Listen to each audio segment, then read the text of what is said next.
मध्य प्रदेश के पन्ना जिले में आज जल जंगल जमीन की रक्षा के लिए केन बेतवा लिंक परियोजना और मजगांव डैम परियोजना के विस्थापित आदिवासियों का गुस्सा फूट पड़ा।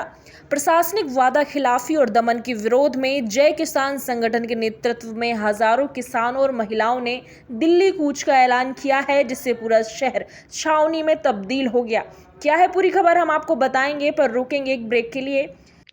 आपके बच्चों के सुनहरे भविष्य के लिए Vatsalya day boarding under aegis of doctor KN memorial senior secondary public school Chhatarpur Madhya Pradesh affiliated to CBSE New Delhi. आपके बच्चों को मिलेंगे आधुनिक शिक्षा के साथ भारतीय संस्कार, personality development, digital smart class, experience faculty, art, music, dance एवं yoga classes, well equipped levels and library.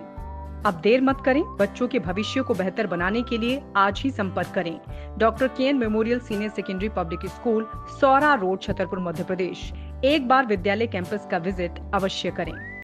Break के उस पार हम आपको बता दें कि रविवार को जैसे ही प्रदर्शनकारी दिल्ली की ओर बढ़ने लगे, पुलिस ने नेशनल हाईवे 39 के डायमंड चौराहे पर बैरिकेडिंग करके उनके रोकने की कोशिश की। आरोप है कि प्रशासन ने जिले भर से आ रहे किसानों के वाहनों को रास्ते में ही जब्त कर लिया। इससे नाराज आदिवासी पहले ही पैदल आगे बढ़ गए, जिससे पुलिस और प्रदर्शनकारियों के बीच जमकर झड़प हुई। क्या मामला है और क्या कहना है समाज सेवी अमित भटनागर का, इस पूरे मामले पर सुन लेते हैं। लोगों के, किसानों की जो है, आदिवासियों की ज़मीन छीनी जा रही है, घर छीने जा रहा है, उनका संसार सब कुछ छीना जा रहा है। बदले में जो है उनको मतलब मुआवजा देने की तो बात छोड़ो, उनको जानकारी तक नहीं दी जा रही है। और जब भी जानकारी मांगी जा रही है, लोगों के ऊपर फर्जी केस लगाए जा रहे हैं, लोगों को डराया धमकाया जा रहा है। हमने सब करके देख लिया, खून से पत्र लिख लिए, जल सत्याग्रह कर लिया, सारी चीज़ें कर ली, लेकिन उसके बाद भी जब कोई बात नहीं बनी तो हम लोग दिल्ली कूच कर रहे थे। आज भी यहाँ कहीं आरटीओ खड़े हो गए, कहीं पुलिस खड़े हो गए। इस देश में क्या अपने अधिकारों के लिए, हक के लिए शांति प्रिय तरीके से कूच करना, प्रदर्शन करना, ये अघोषित आपातकाल यहाँ पन्ना और छतरपुर ज़िले में भाजपा की सरकार में लग गया है। किसानों के पास मरने के अलावा कोई और रास्ता इन्होंने नहीं छोड़ा है। हम दिल्ली तक इस अन्याय के खिलाफ अब हम यहाँ रुकेंगे नहीं। ये लोग हमको जहाँ रोकेंगे, जब तक हमको न्याय नहीं मिल जाएगा या हमारी जान नहीं चली जाएगी, हमारा आंदोलन चलेगा, चलता रहेगा। वगैरह आपकी सब रोक ली है कहीं पे? बसें रोक ली, लोगों को डराया जा रहा है, ड्राइवरों को डराया जा रहा है, लोगों को धमकाया जा रहा है। अगर हम अपने संवैधानिक अधिकार मांगना चाहते हैं तो ऐसा क्यों इस आज़ाद भारत में किया जा रहा है? ऐसा तो अंग्रेजों ने भी नहीं किया था। आप ये देखिए कि इन्होंने लिखित आश्वासन दिया था कि हमको ये जानकारी देंगे 5 दिन में। आज 20 दिन हो गए, लेकिन ये 20 दिन में जैसे कोई गुप्त रोग है, ऐसे हम लोगों से हमारे कागज छुपा रहे हैं ये लोग। आगे की क्या रणनीति है? आगे की रणनीति यही है कि जब तक हमको न्याय नहीं मिलेगा तब तक संघर्ष हमारा जारी रहेगा। चली चाहे जान ना चली जाए, लेकिन हम न्याय लेके रहेंगे, अपना हक अधिकार लेके रहेंगे। अभी आपने सुना समाज सेवी अमित भटनागर को। इसके बाद हम आपको सुनवा देते हैं संजय नागवंशी, जो कि एसडीएम पन्ना के हैं। नहीं, ये लोग जो हैं ये दिल्ली जा रहे हैं, ऐसा इन लोगों के जो लीडर हैं उनके द्वारा बताया गया। और जो व्हाट्सएप पे मैसेज भी चल रहे थे कि ये लोग पन्ना में इकट्ठा होंगे डायमंड चौक पर, जहां हम खड़े हुए हैं, और यहां से फिर छतरपुर होते हुए दिल्ली जाएंगे। तो लोकतंत्र में अगर ये कहीं जाना चाहते तो रोका नहीं जा सकता है, जाएं अपना। और रही बात यहाँ कुछ रैली करने का इनका विचार था, चूँकि आज बाज़ार का दिन भी रहता है और वाहन और दूसरी चीज़ों की समस्या को देखते हुए उनको समझाइश दी गई कि यहाँ पर आज रैली ना की जाए, आपको जो गंतव्य है वहाँ अपना चले जाएं। तो कुछ देर इन लोगों ने यहाँ पे नारे वगैरह लगाने के बाद में छतरपुर के लिए अपना रवाना हो गए हैं।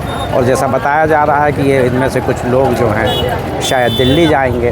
तो अब इस संबंध में तो सही स्थिति इनके लीडर ही बता सकते हैं। ये केन बेतवा के विस्थापित है जो असंतुष्ट है, दिल्ली जा रहे हैं। नहीं, देखिए, इनको बार बार बताया जा चुका है, इनके लीडरों को, इनके डेलीगेशन को।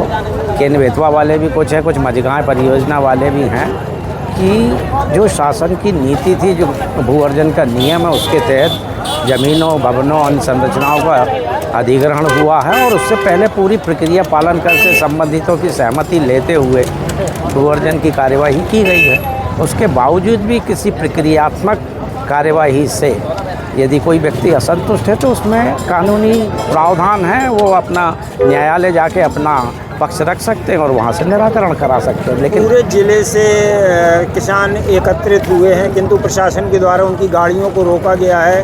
देखिए, किंतु किसानों ने गाड़ी आक्रोश तो देखा। मैं बताता हूँ, गाड़ी रोकी गई है। क्या है कि ऐसे वाहन जिनमें सवारी अलाउ नहीं है, पिकअप 407, ठीक है कि नहीं, उसमें इस भीषण गर्मी में ये लोग अगर किसी को भर के लेके आ रहे हैं तो वो मोटर व्हीकल एक्ट के तहत में अलाउ नहीं है। इसलिए ऐसे वाहनों के संबंध में कार्यवाही की गई है और इनको समझाइश दी गई है कि आवागमन के लिए जो शासन के निर्धारित वाहन है उनका उपयोग किया जाए। अभी आपने सुना एसडीएम पन्ना संजय नागवंशी को। हम आपको बता दें कि आंदोलनकारियों का आरोप है कि 12 मार्च को दिए गए लिखित आश्वासन के बावजूद उन्हें दस्तावेज के बदले धारा 163 और फर्जी मुकदमे मिले। समाज सेवी अमित भटनागर ने स्थानीय प्रशासन से वार्ता समाप्त करते हुए न्यायाधिकार जन आंदोलन का शंखनाद दिया है। तनावपूर्ण स्थिति के बीच पुलिस ने करीब 2 घंटे बाद प्रदर्शनकारियों को बसों से खजुराहो के लिए रवाना किया। किसानों ने स्पष्ट चेतावनी दी है कि वे हर हाल में दिल्ली पहुंचकर जंतर मंतर पर हुंकार भरेंगे। वरदान एक्सप्रेस के लिए संवाददाता टाइगर खान की रिपोर्ट पन्ना से।